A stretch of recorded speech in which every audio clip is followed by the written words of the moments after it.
Taylor Swift is worth $360 million.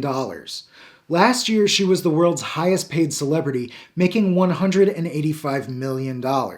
And in June of 2019, her back catalog of her first 6 albums sold as part of a deal valued over $300 million. But she wasn't the buyer. The buyer was Scooter Braun, manager of Justin Bieber and Ariana Grande. Taylor responded by calling out Braun and his corporate backers on social media. Over the course of 2019, Taylor's 127 million Instagram followers saw 2 long posts decrying Scooter Braun and the world of private equity. In December of 2019, when she was accepting Billboard's Woman of the Decade award, she called out the Soros family, 23 Capital, and the Carlyle Group. Why doesn't Taylor own her music? What is private equity, and does this feud have an end? By the end of this video, you'll have the answers to those questions. But first, let's start at the beginning. Why doesn't Taylor own her music? Well, record labels have traditionally operated as investors. They find promising artists and offer them money up front as a salary to live on and for recording albums for the label. In return for that upfront money, the record label typically owns the artist's masters and can license those recordings out for use in TV, movies, commercials, anywhere they're desired. The artists do receive royalties on their music, and those royalties start rolling into them once their upfront payment has been paid back. So what are masters? Well, the recording industry recognizes that every single recording of music is actually a copy of that recording's master. Each song has one single master, of which all other copies of that song are, well, copied from. So whether you're streaming a song on Spotify, or you downloaded it from iTunes, or if you're listening to it on a CD or a record, that is a copy of that song's master recording. So what happened was that in 2005, Taylor Swift signed an agreement with Scott Borchetta and his record label Big Machine. Taylor and Big Machine had a fairly typical recording contract, and after recording and releasing 6 albums with Big Machine, Taylor signed an agreement with Universal Music Group, headed by Sir Lucian Grange, Billboard's Executive of the Decade. UMG was in talks to purchase Big Machine, thus acquiring Taylor's first 6 albums, but on June 30th, 2019, the Wall Street Journal announced that Big Machine had been purchased by Scooter Braun's holding company, Ithaca Holdings, in a deal valued at more than $300 million. But Ithaca wasn't the only group that put up money for the deal. Ithaca was backed by the private equity groups the Carlyle Group and 23 Capital. So Big Machine, who owned the masters of Taylor's first 6 albums, was now owned not by UMG, but by Ithaca Holdings, and transitively Ithaca's holder, Scooter Braun. To illustrate how valuable masters are, if you saw my video about Jay-Z, then you know that he owns all his masters and values them highly.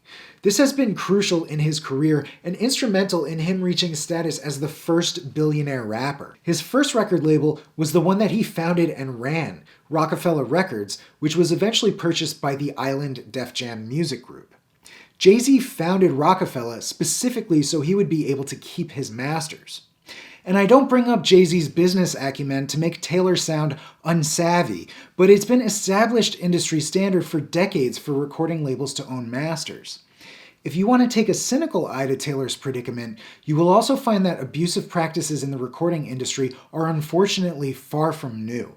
You could go back to the Motown era of Berry Gordy and find plenty of artists' work that he built his empire on, or go back even farther to the Tin Pan Alley era of music production, where music publishers tapped a literal sweatshop of musicians to buy and repackage their songs to be printed as sheet music. Now, in the era of streaming, listens to a song are becoming less and less valuable, thus driving up the intrinsic value of a master recording. There's much more money that can arise from licensing a song for use rather than awaiting royalties on streams, which amount to around $7.50 for every 1,000 streams. Taylor has found herself in a position that many artists before her have found themselves in, having sunk her heart into writing a library of songs that are very much pieces of who she is as a person, and having those master recordings owned by somebody else. She spent her childhood and teen years writing songs that we've all heard before, and it's unfortunate that she is not the proprietor of those masters. One way in which Taylor's situation is different than most artists before her is that her music has been purchased by a private equity group. So what is private equity? Private equity firms are groups like hedge funds in the sense that they are companies founded to invest a large fund of money and return profits for its investors. Hedge funds and private equity differ in their timelines for realizing a profit and their methods for realizing profits. Hedge funds will mostly invest in publicly listed securities with an intention of realizing profits within a few months to a year. This is in contrast to private equity groups, who are named private equity because they invest largely in private companies and they create their profits by managing the equity within those companies. Typically, private equity groups purchase 100% of a private company or other asset and implement changes in the financial or managerial structure of that asset and expect to realize profits within 2 to 3 years. Just as you or I might have different goals and strategies when investing our own money in the stock market, private equity groups have various different goals and strategies for managing the money in their funds. Some private equity groups are interested in investing in young companies. Some groups are interested in investing in distressed companies. And private equity groups do the majority of their purchasing by means of a leveraged buyout. You may have heard that phrase, leveraged buyout, or LBO. This is when a private equity group purchases an asset using leverage, in other words, debt, in the form of a structured loan, and will saddle their new asset with that debt and implement what they can to make the company profitable for them. This is the means by which the private equity group buys a suffering company with the intention of implementing the changes needed to realize profits for themselves. And you'll note that I said realize profits for themselves. The bad press that private equity has earned in recent years is due to the fact that the private equity firm always survives, whereas their assets may or may not. If the private equity firm can realize a profit on their purchase of a company, but the company isn't completely rehabilitated, or maybe is worth more sold as components of itself, or maybe is teetering on the brink of bankruptcy, 9 times out of 10, the private equity firm is going to walk away with its hands clean.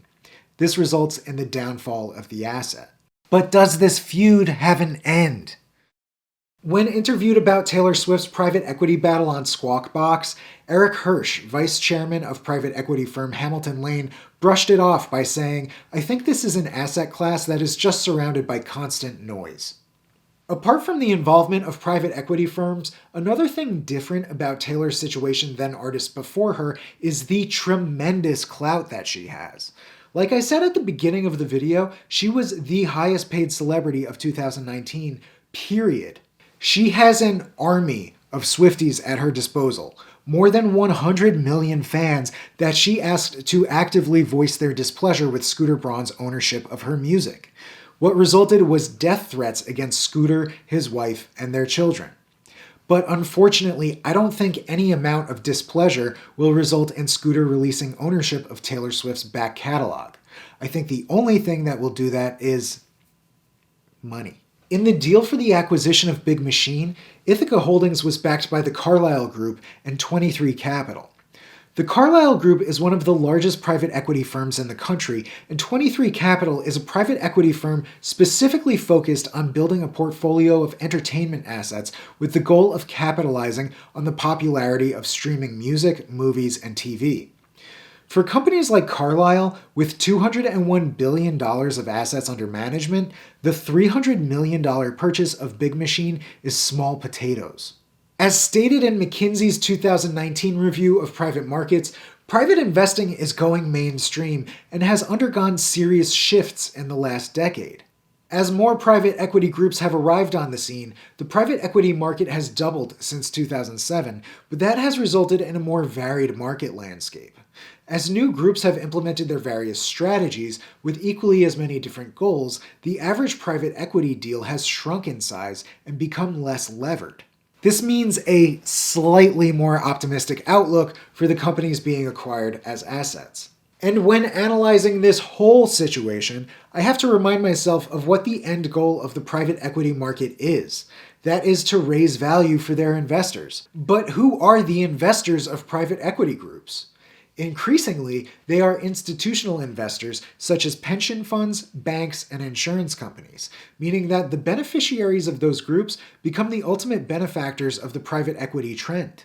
Last March, Institutional Investor reported that CalPERS, one of the largest institutional investors in the world with about $360 billion of assets under management, voted to continue developing a new private equity business model. What this means for our purposes is that the very smart people who handle the investments of one of the largest funds in the world have recognized the fact that the private equity model is undeniably effective at creating value. But finally, what does all this mean for Taylor Swift? I think we need to recognize Taylor Swift's motivation for her remarks against the private equity industry. Her music catalog, which she sunk years of hard work and emotion into writing, has been recognized as a valuable asset that will continue to generate value for its owner for a long time. Obviously, Taylor wants her masters for financial and sentimental reasons. But something that isn't being discussed throughout this all has been the fact that Taylor's largest source of income is touring. And Big Machine said in a statement last year, neither Big Machine nor Scooter Braun can stop Taylor from performing any of her old music live. And there's a back door in Taylor's record deal with Big Machine. In November of 2020, Taylor is allowed to re-record copycat recordings of her old songs. She has clearly expressed her intent to do so, so starting later this year, we may be receiving all new versions of Taylor's old music. She will own the masters of these recordings and will be the one to profit from their licensing. Using her connections in publishing, Taylor can also recommend that people license the new versions of her music rather than the old copies. In Taylor's statements last year, she said that when she wasn't allowed the ability to purchase her back catalog, she had to either beg for her past or make a bet on her future. And while this is an extremely unfortunate situation, I think she did the right thing by betting on her future. At 30 years old, she was the most highly paid celebrity in the world with a multi-platinum album under her belt, which she does own the masters for, and she is very communicative with her fan base, who will be happy to purchase and stream new versions of her old music if she decides to re-record it. Perhaps Greg Donovan, co-owner of Wonderlic Entertainment, may have summed it up better than I can when he said that a nice balance between art and business has always been a tricky thing to do. If you enjoyed this video, please give it a big old like and subscribe because it really helps the channel grow. Thank you so much. Check out my Instagram for more business and business book content. And if you would like to check out the articles, books, and videos I used in the creation of this video, then you'll find those links in the description below. Thank you so much for watching this video, and as always, I wish you the best, and I will see you in the next one.